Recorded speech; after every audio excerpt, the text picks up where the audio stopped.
Hi everyone. Today in Renewable Energy Engineering, Solar, Wind and Biomass Energy System, we are going to discuss about solar energy utilization methods in lecture 8. In this lecture, if we see what are all the other solar utilization methodologies, already we have discussed direct solar thermal conversion. There is another direct conversion technique which is nothing but solar energy into directly electricity, which is nothing but photovoltaic option. But we are not going to discuss in this course about solar PV. So, we skipped that part in solar direct conversion, and in indirect conversion wind and biomass we are going to discuss in this course. So, this lecture would be of very short lecture about other solar utilization methods. In this lecture, we are going to discuss about other solar utilization methods which are nothing but wind and biomass energy system. There are other indirect solar conversion, but we are not going to concentrate on them. So, here in this lecture basically we are introducing other solar utilization methods which are nothing but wind and biomass energy system. Before going into that, we extensively discussed about the solar thermal conversion, right, how to get solar radiation parameters and how to collect in non-concentrating and concentrating collectors, and if there is a off sunshine hours, how do I store the solar energy, and what is the industrial aspect for solar energy, that first we will discuss. After that we will discuss about indirect solar conversion technique which are nothing but wind and biomass energy system. This lecture is going to be outlined in this way: overview of solar heat for industrial processes, wind energy and biomass energy. First one, we are going to discuss about solar heat for industrial processes. Industries all over the world use heat, whether the heat comes from fossil fuels or solar, that does not matter, but they want heat, right. Industrial process is a very attractive avenue for solar energy as a heat. Significant reduction in fuel costs, because industry need not pay anything for fuel if they are comfortable in using solar energy for their heat requirement. It also decreases environmental impact due to carbon emissions. So, there is no carbon emissions in solar energy. So, in that way environmental impact also gets decreased. Industrial applications requires temperature from near ambient to those corresponding to low pressure steam, which is about less than 400 degrees centigrade. This particular range of industrial requirement perfectly matches with the output temperatures of solar thermal collectors. So, that is the way this solar is a very attractive option for all industrial requirements. The another thing we need to concentrate here is the dispatchable nature of fossil fuels, right. Solar heat must be stored to achieve some level of dispatchability. That is not the case in fossil fuels, right, because the solar is coming from nature. So, we are depend on its level of dispatchability. The industrial process must be flexible to adjust to this dispatchability level of the solar energy. Only use the heat when the solar resource is available, right. Their heat requirement should be able to match. So, these two are interconnected. Either the solar heat we need to store and use it for throughout the industrial operations, or the industrial operations should be able to match the dispatchability level of the solar energy, or sometimes the combination of both can be done. Combination of a small storage solution along with modifications to the industrial processes is the best solution, because if I require heat for 8 hours, only 8 hours, if I am able to produce solar energy heat around 6 hours, then 2 hours I may go for storage, solar energy storage. So, this combination of both, right. So, in a way the industrial process also modified to get only 12 hours or 11 hours of heat requirement, and remaining 1 or 2 hours we can use some small storage solution. We already learned, right, the more we store the energy, more would be losses as well. So, to reduce the storage period in shorter, there may be a adjustments between industrial processes and solar energy requirement. So, industrial primary energy consumption are from natural gas, which is around 40%, from petroleum, which is around 41%, and researchers are working, or there is a goal which sets solar thermal deployment of about 33% in industrial sector by 2030. When we are interested in solar energy system for all industrial heat requirement, there are two things we need to be worried about, or we need to be careful about. The one is the temperature, right. So, the how much heat needs to be transferred to meet the temperature requirement of the particular industrial process. The second one is what kind of fluid to be used as a working fluid to meet the temperature requirement, right. If hot steam is required, then the temperature significantly over 100 degree centigrade. So, concentrating collectors would be able to provide that, or if hot water is required, the temperature significantly over 50 to 60 degree centigrade. So, liquid based flat plate collectors, whatever we discussed, may be of use, right. So, even if you want to produce this 100 degree centigrade, right, instead of going for concentrating collectors, you may even try vacuum tubes, or you may even try with some other fluid, whether you would be able to provide that 100 degree centigrade heat even with flat plate collector module. So, that research can be of much useful if you want to use your solar heat for industrial processes. The potential industries for solar energy utilization are food production, desalination, chemical processing, textile industries, beverage production, but they are not limited to these industries, because this is given here based on the applications what we discussed, right. In food production, normally you would be using solar dryers, drying equipments. Desalination, solar stills can be of use, and chemical processing, you can still use solar energy system, and textile industry, there may be a requirement for drying, right. In beverage production also, wherever the heat requirement is needed, that can be provided by solar energy as an option. Wherever you needed the heat, that can be provided by solar energy. Then process applications and requirements. So, based on the solar heating technologies, which can be linked to a variety of industrial applications, right, they can be divided into three main categories. So, typically solar heat is applied via hot water, steam or air, right. So, this is what we said, solar air heaters, this is liquid flat plate collector or any concentrating collectors will provide the steam, right. So, there are three categories. One is low temperature application, which requires less than 80 degree centigrade temperature. So, flat plate collectors are capable of meeting these temperature.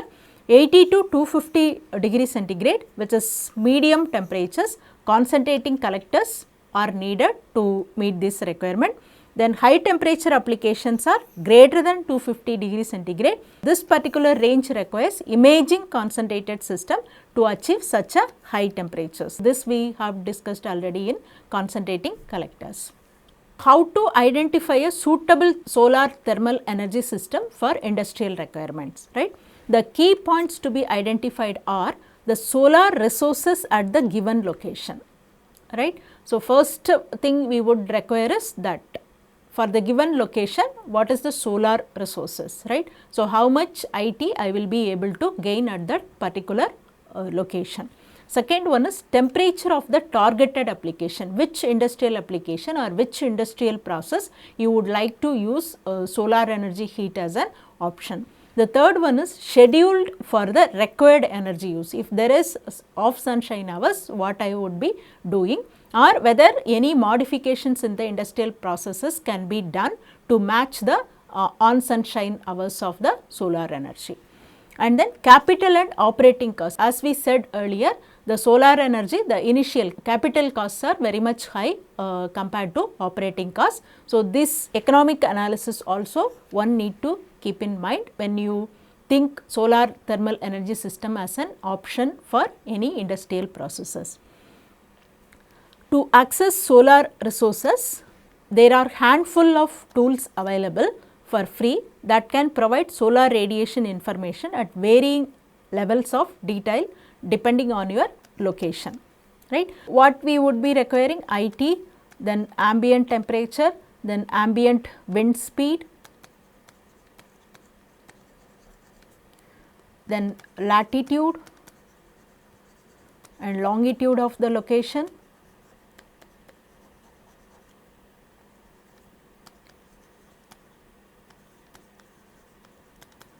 then sunshine hours data,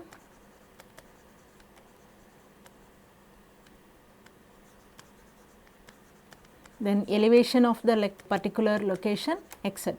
right. So, for this we can depend on either experimental method or the numerical correlations whatever we learned, and this can be done by any temperature sensor, right.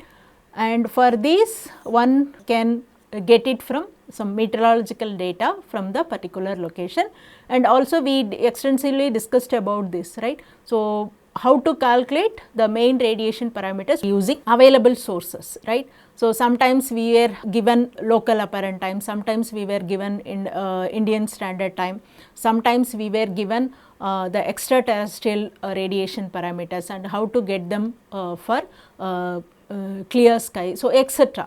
right. So, whatever is available with you can do or you can calculate the solar resources for that particular location either by experimental or by numerical methods or by using empirical correlations.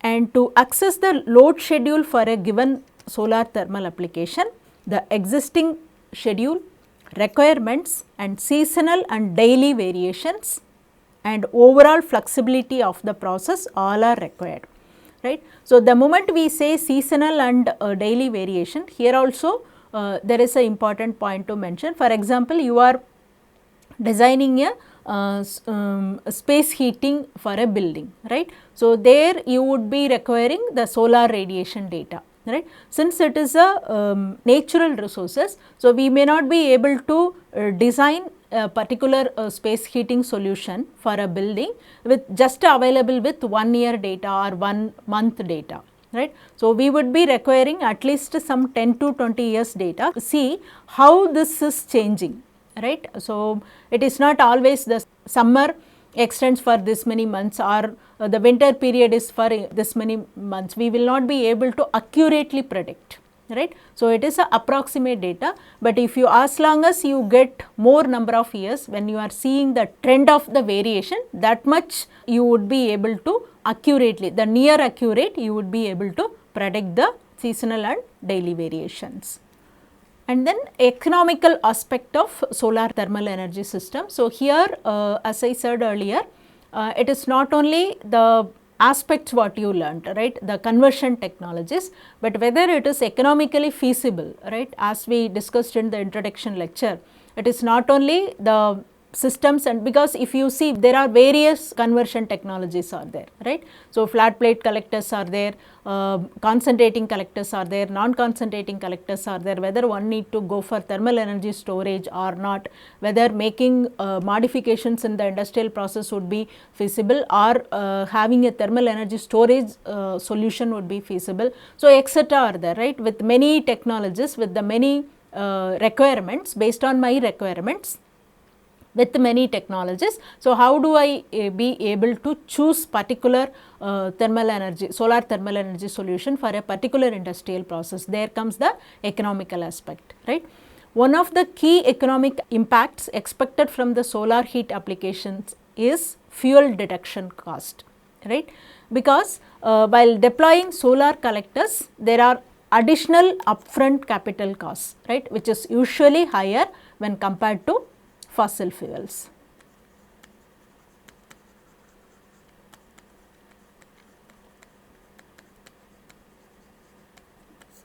okay, but operational costs are much lower compared to other fossil fuel thermal energy systems. In any industry, they typically include the auxiliary energy supply, right. So, but the useful energy from the solar system is used to reduce such kind of auxiliary fuel consumption in any industrial processes. One of the primary drivers behind their growing installation worldwide of solar thermal conversion is the insulation that such systems provide against price shocks of fossil fuels, right. So, here you are not paying anything for fuel, we agree that there is a collection and storage. For that we need to spend a lot of initial investments as a capital cost, but the thing is this variation in the price of the fuel, one need not worry about that price shocks of fuel that is there for fossil fuel, which is not there for solar energy. So, that is where this attracted many avenues in industrial processes. So, here we are going to analyze simply about one particular solar collector system. So, we are not experts in economical aspects to analyze in depth. However, based on certain formula and payback period, so we will analyze whether that particular system or particular project you would be choosing is financially viable or not. Here it is given, solar system of total area 10 meter squared is designed for a building probably to meet the hot water requirements.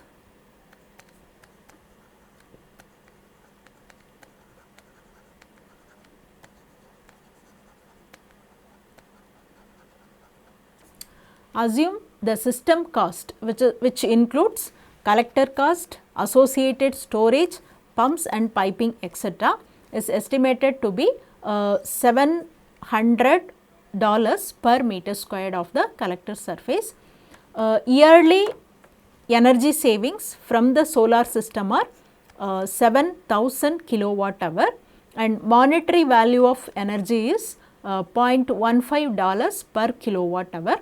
Would the system be viable over the term of 15 years or 5 years, right.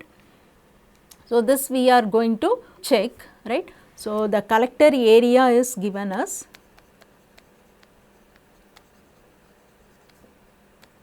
10 meter square and it is said that the system cost is around 700 per meter square, $700 per meter square. So, 700 into 10 which is about $7,000, right. This is the capital cost and yearly savings we are getting around 7,000, savings is 7,000 kilowatt hour, but the monetary value is $0.15 per kilowatt hour. So, if you calculate 7,000 into 0.15, so what you would be getting is $1,050.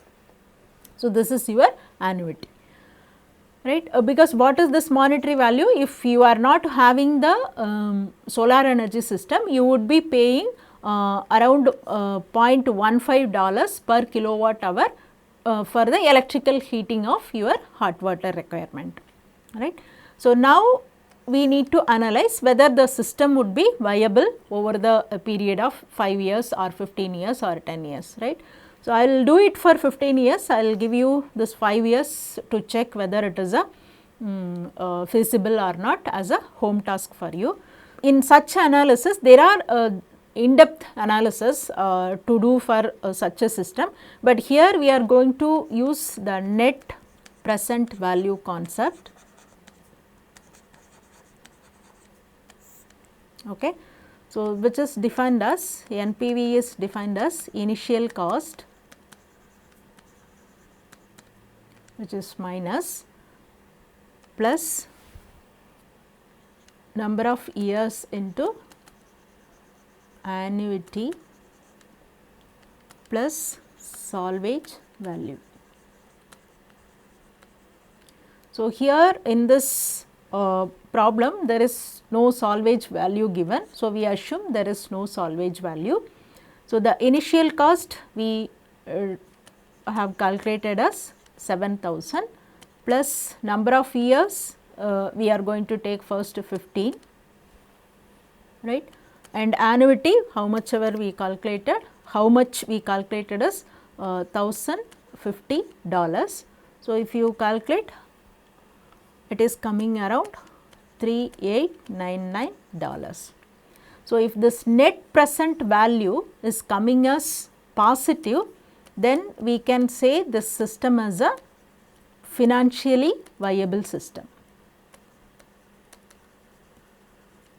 Financially viable system, right. What is this net present value? So, normally for any system what we say is the present value is more when compared to the future value, right, the future one, because due to inflation rate, right. So, based on this net present value we can analyze whether that particular project is financially viable or not. So, if you want more, there are two simple analysis. One is simple payback period,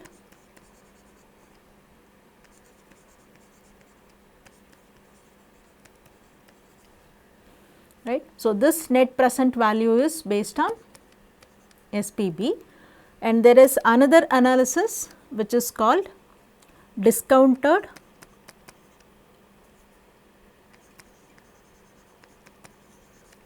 cash flow analysis.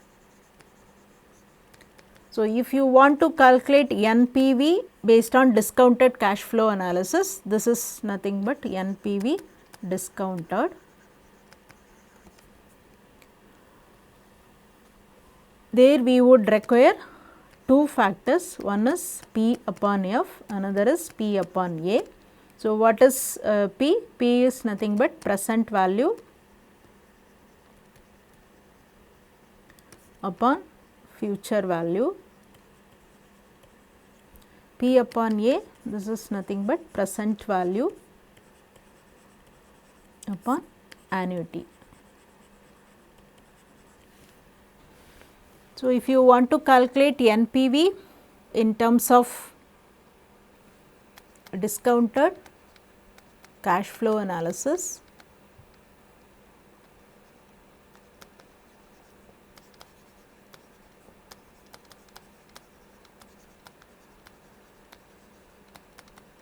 they said that minus investment cost plus P upon A into annuity plus P upon F into salvage value.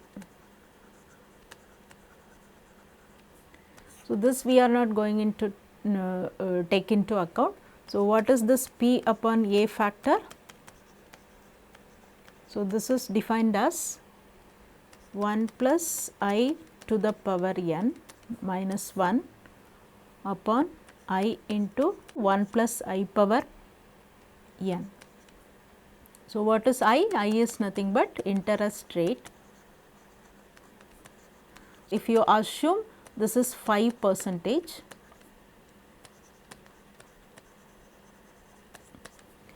so then 1 plus 0.05, we are calculating for 15 years, minus 1, 0.05, 1 plus 0.05 whole to the power 15. So, this is coming as 10.37, or we can take it 10.38.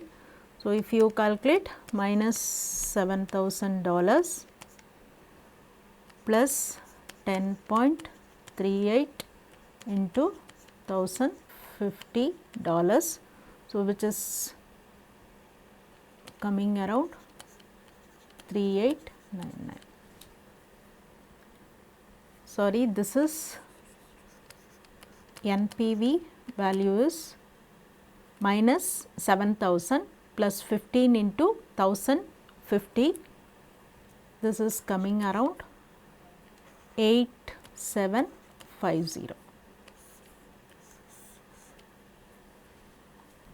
Since it is a positive, the system is financially viable system. So, here also your NPV is positive.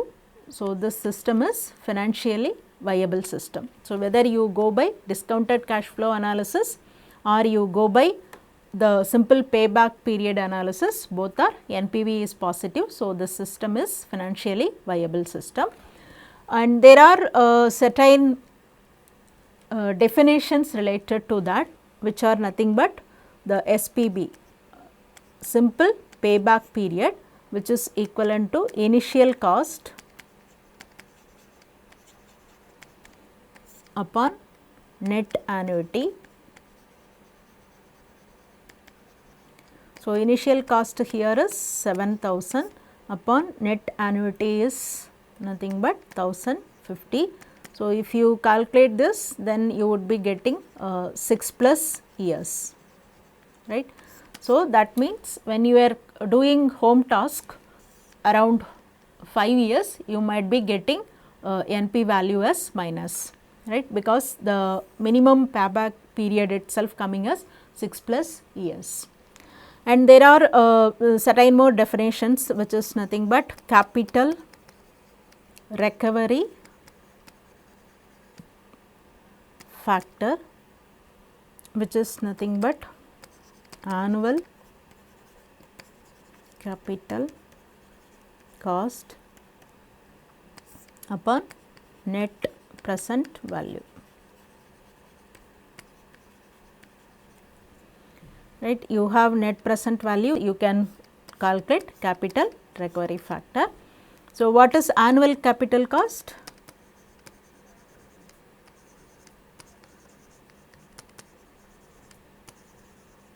Which is nothing but annuity minus net present value upon number of years.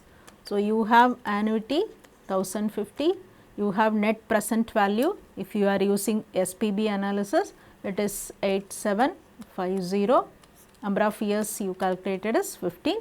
From this you can calculate annual capital cost. If you know annual capital cost, by using NPV, net present value, you can calculate capital recovery factor as well.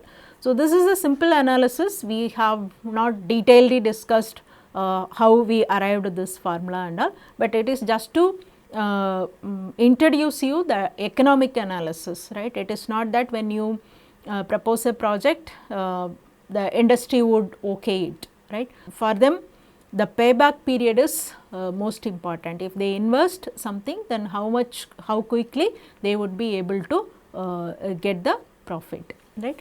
Just to introduce you, we have done this analysis. You can refer the fourth reference given in this particular lecture to get to know about more of economic analysis. The next one is wind energy.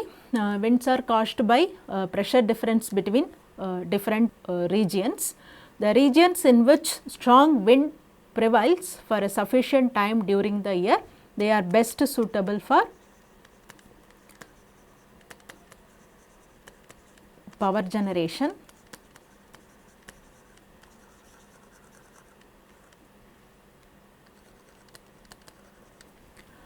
Wind energy is nothing but energy from moving air. So, air has particular mass, when it moves it has kinetic energy, which is nothing but of mv square. Wind energy can be converted into mechanical force or they can be used to generate electricity as well. Wind forms when the sun heats one part of the atmosphere different from another. This is what we might have told in introduction lecture itself. The solar is the cause for creating a wind, right. If one part is getting heated, largely compared to other part, then wind forms. The heat warms the air and causing it to expand, and the heated air has less pressure than the cooler air. So, air always moves from higher pressure to lower pressure, that is the movement of air, which is nothing but wind. So, this diagram shows how the process is happening. The expansion of warmer air making less pressure where it is warm than where it is cooler. So, if you see, this is the lake side and this is the land side. The sun heats land side more, right. The temperature also increases. So, when the temperature increases, this becomes the low pressure zone. Then from high pressure zone, the air started moving to low pressure zone. That is the way the pressure differences create the air motion, which is nothing but wind. So, air always moves from higher pressure to lower pressure, and this movement of air is nothing but wind. The warm air over the land expands and rises. The cooler air from the ocean moves toward the land to take place of the rising air and makes a sea breeze that cools the beach goers in the summer. So, this is what the basic working principle, how the wind energy is created. There the high pressure wind is created, high pressure air movement is created. So, this air adverbs from the higher pressure area to lower pressure area, because when you go high in altitude, so this becomes lower pressure, then it moves to this high pressure air moves to this side, right. So, this is the way convection current is created, right. It is basically the air moves from higher pressure to lower pressure, right. Lower pressure, how it is created? It is created by the sun, which heats the particular location more compared to other location. This process continues and the wind is formed. It is not only in the land side and lake side, this happens in the valley and mountain side as well, right. If you see here, the warming up mountain side in the daytime what happens is, the valley floor warms during the day and the low density air rises up the slopes of the surrounding mountains and hills, right. So, this way the warm air goes up, right. So, the cold high pressure air comes down and fills that place where warmer air left, right. So, this happens with the valley breeze, and in the mountain breeze what happens in the night is, then again denser cool air slides down the slopes to settle in the valley.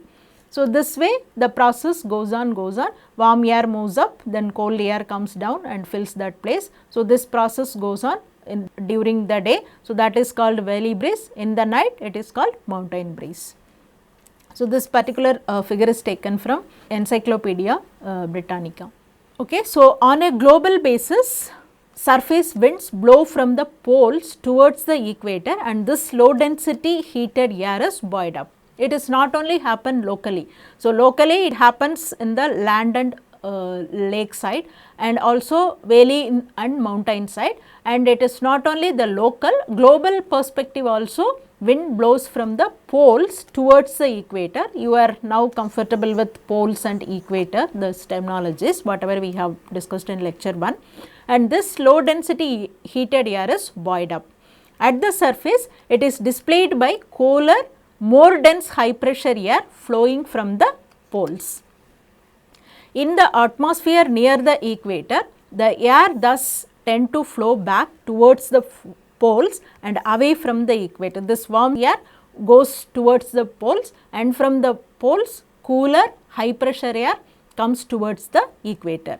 The net result is global convective circulation with the surface winds from north to south in the northern hemisphere. So, wind can be created locally from the land side, lake side and valley and mountain side, and in global perspective it also happens between poles and equator. So, this wind energy we can use it for electricity production. So, then how this electricity is produced using this formed wind, right. So, wind flows over the blades, right, which is in the turbine, wind turbine, which creates the lift and causes the blade to turn. This turning blades convert the wind's energy to low speed rotational energy, causing the gears to turn, right. So, wind's energy we are converting into low speed rotational energy, which causes the gears to turn. Then the turning gears spin the generator. The turning gears convert that low speed rotational energy into high speed rotational energy and converts further the high speed rotational energy into electricity using a generator, right. So, there is a component called generator as well. So, then the electricity produced is sent to electrical grids for use by the public. So, otherwise it can be used as standalone also without grid. Wind produces no air, water or thermal pollution and does not require any transport of fuels or disposal of waste products. This is the main advantage. It is not only with wind, it is with solar also, the same thing is true. The technology for harnessing wind energy is well developed now. Wind power can provide electricity to individual homes or buildings without direct connection to the grid. This I already told. If the requirement is large, it can be connected to large turbines and further connected to grid for the electricity usage. For the given amount of energy wind turbines capture, the material and energy requirements for their manufacturing are low, because if you have well designed wind machines and good wind power sites, then this criterion is met. For the disadvantages side, for the winds greater than 7 mph, the larger wind farms are often located on coastal line or on mountain ridges, right, because we had said that the coastal line and mountain ridges are source of wind formation, right. So, if you put the wind turbines in the higher heights near the coastal line or mountain ridges, there may be a disturbance for the scenic beauty, right. So, that is one disadvantage. Even at homes, if you want to use standalone wind energy protection, then you need to employ such a tall windmills, right. So, some may complain there is a aesthetic sense disturbance, right, even at home. So, wind farms also require larger area and therefore have a large land footprint. So, this is another problem, and damages to the environment also happens. If the birds fly near the windmills or wind turbines, they may get killed because of blades rotation. So, in that way there may be a damages to environment. It may not be in terms of pollution, but this way there is a imbalance in the environmental aspect. So, some turbines produce noise pollution, that is another disadvantage. The vibrations caused by rotation of windmill blades may interfere with TV and cell phone reception. So, that is another disadvantage when using wind energy. So, here in the wind energy we just discussed about the working principle, right. So, how wind is formed and how the electricity is generated using wind energy and what is the disadvantage and advantages.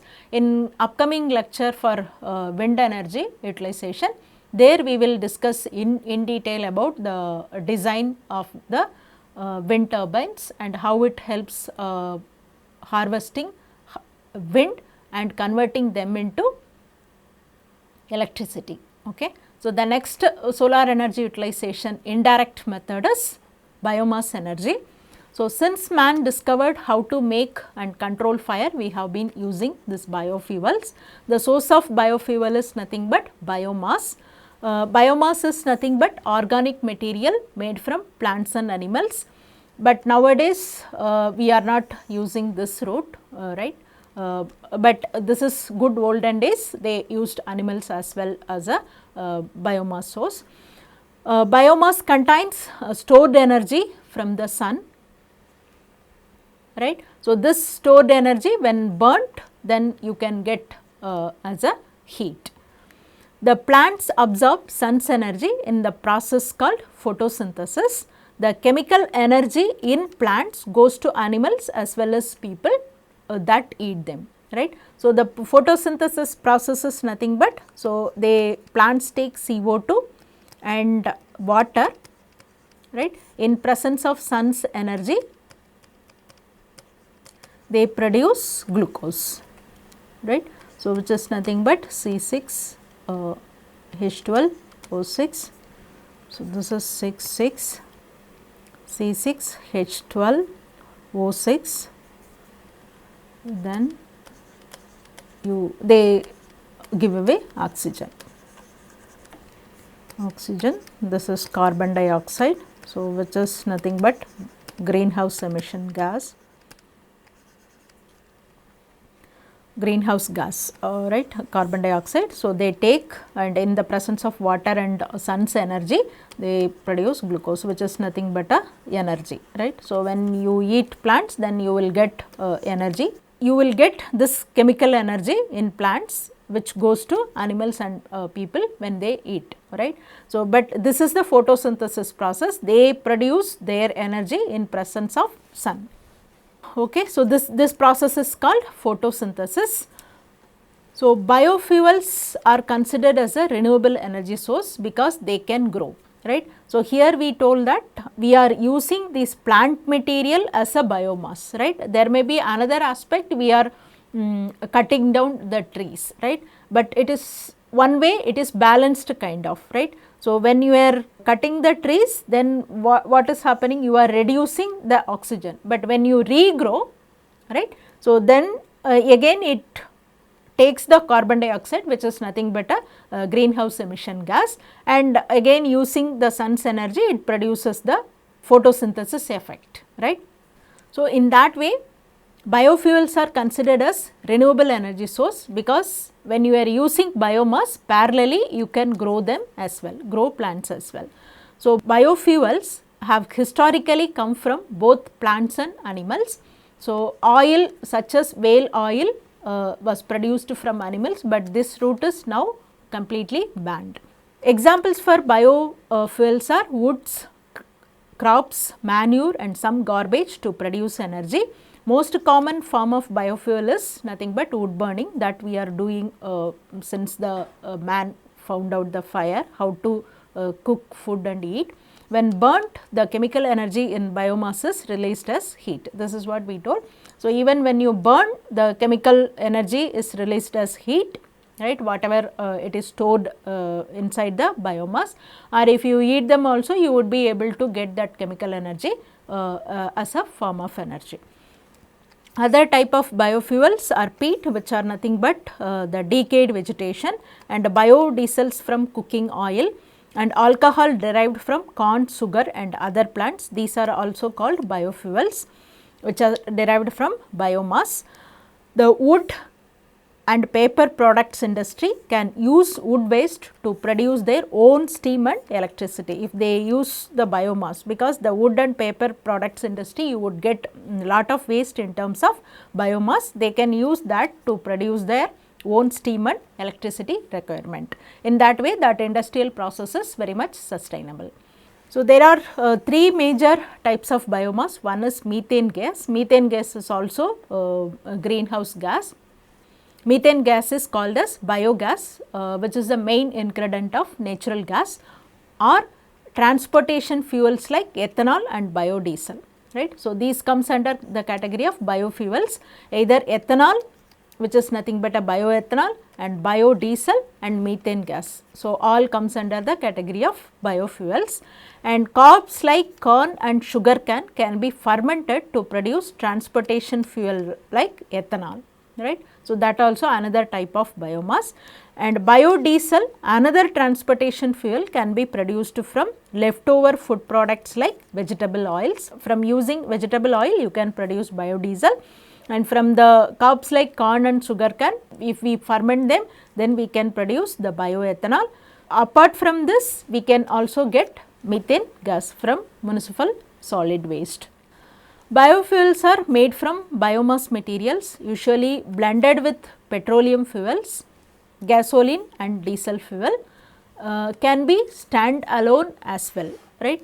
So, these biofuels can be standalone fuel or mixed with the gasoline or existing diesel fuel, it can be used for all purposes. Ethanol and biodiesel are usually expensive, but cleaner burning fuels producing lesser air pollutants. If you compare with normal gasoline or diesel oil, this may be expensive, but they are cleaner burning fuel. So, research efforts are to reduce them, right. If you use cheaper sources, then the cost might get reduced.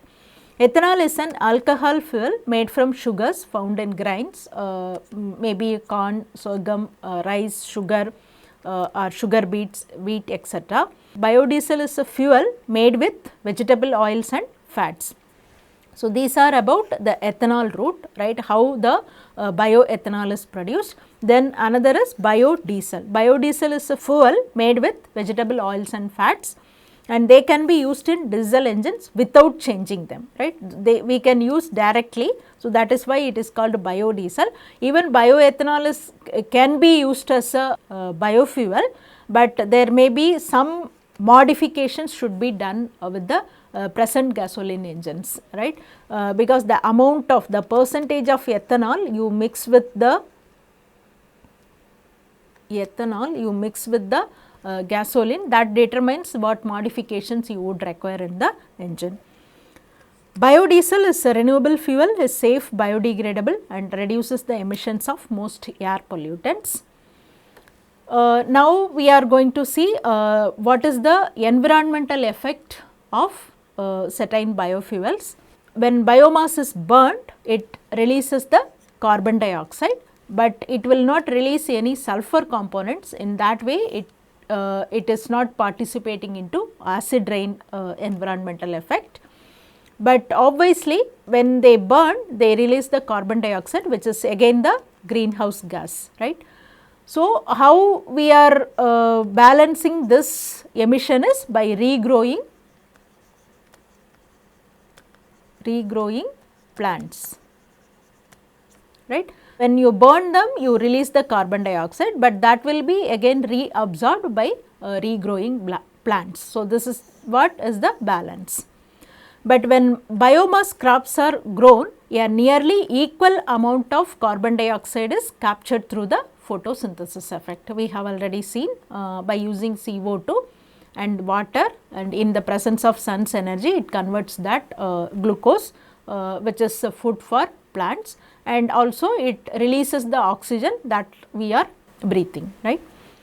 Burning wood, smoke from burning wood contains pollutants like carbon monoxide and particulate matter, right. But if a special clean burning technology is introduced for wood burning fireplaces and stoves, then it can be a good alternative fuel, right. Because even in certain parts of the country, we are stopping this wood burning, especially in higher pollution days, right. So, if we have special clean burning technology for burning wood, then we may use it even during worst pollution days. The next one is burning MSW, which is nothing but municipal solid waste. So, the normal technology for handling this municipal solid waste is landfills, right. So, you put it in the underground land, right. So, that technology is called landfills. Then after it gets rotten, then you would receive the methane, right. So, this is again the source for natural gas, right. This is one particular technology, or lot of it has to be get buried in landfills, but to prevent harmful gases and particulates from coming out of their smokestacks and are added to ash that is removed from the bottom of the furnace. this is the main technology. Landfills put all municipal solid waste and produce the methane gas, but instead of doing that, one can burn as well, right. If they are going for this option of burning municipal solid waste, then less would be getting buried in the landfills. But while burning municipal solid waste, you might end up in getting harmful gases and particulates. So, that has to be carefully captured and added to the ash that is removed from the bottom of the furnace, which is used to burn the MSW, and it must be disposed of carefully, right, or it may be used for road work or building purposes. So, when you are burning municipal solid waste, then you might end up in getting or harming the environment. The another technology is collecting landfill gas or biogas, which is nothing but methane. Collecting and using landfill reduces the amount of methane that is released into the air. So, if you just store municipal solid waste in the landfills, it might produce CH4. So, if you are not collecting them back, then it will release to atmosphere. CH4 is also a greenhouse gas, then it might end up in increasing the global warming. But collection needs biogas to be processed before it can be put into natural gas pipelines. As I said, that is one of the resources of natural gas. Without processing, without further processing, you cannot directly use the methane which is captured using landfill, right. You need to do further processing. So, before introducing them into natural gas pipelines. Comparing these two technologies, right. One is you use it in landfill or you burn, right. When you are putting into landfill, you are supposed to collect CH4 back and further process and put it into natural gas pipelines. But if you are burning MSW, then you are supposed to collect the harmful gases and particulates and dispose them very carefully. Based on which would be possible in terms of economical aspects, or which would be feasible to apply in the industrial sector, based on that they choose the technology, whether to burn or put it in landfill and collect the CH4, which is nothing but CH4, which is nothing but a biogas. The next one is bioethanol. Blending of ethanol into gasoline reduces the toxic pollutants found in gasoline, but causes more evaporative emission to escape. So, when burnt, ethanol does release carbon dioxide, again the greenhouse gas, that one needs to be careful. Biodiesel is much less polluting than the petroleum diesel, results in much lower emissions of almost every pollutant: carbon dioxide, sulfur dioxide, particulates, carbon monoxide, air toxics and unburnt hydrocarbons compared to normal petroleum diesel fuel. Biodiesel does have nitrogen oxide emissions, but it contains almost no sulfur and help in reducing sulfur in the diesel fuel. So, it does not have sulfur, but it has nitrogen oxide, but when you mix with the petroleum fuel instead of standalone, then this effect might get reduced.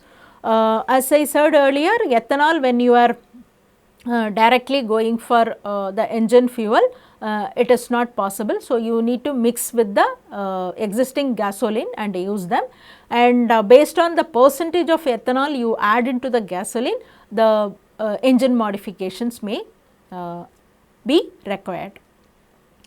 So, that is all about biomass energy. These are all the reference materials for this particular lecture. So, from here the economic aspects of solar collector was discussed using this particular reference. And before concluding this lecture, I would like to discuss a few things whatever we have learned till now. This is the third week of the course. In first week we learnt about the basics of solar radiation. We learnt about sun, earth and their relationship, and then formation of the atmosphere, and what are all the radiation parameters we need to learn to harvest the solar energy and further use them for thermal applications.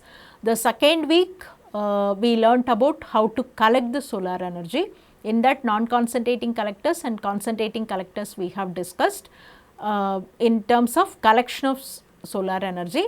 In this third week of the course, we discussed about the thermal energy storage technique to use thermal energy in off sunshine hours, and today we discussed about solar energy utilization method. As I mentioned earlier, there are many indirect methods, but here in this particular course we restricted ourselves to biomass energy and then wind energy. So, here we discussed very basic biomass conversion techniques, which is nothing but biofuel. In subsequent lectures from week 4 onwards, Professor Goud would continue the biomass conversion, right, how the solar energy helps in getting biomass and further biomass energy conversion. After him finishing biomass conversion, then I will continue about the wind energy. So, basically till now we learnt solar thermal conversion, right. The next subsequent weeks Professor Goud would discuss about biomass energy conversion techniques, and then the last 2 weeks lecture would be on wind energy conversion techniques. Okay. Thank you.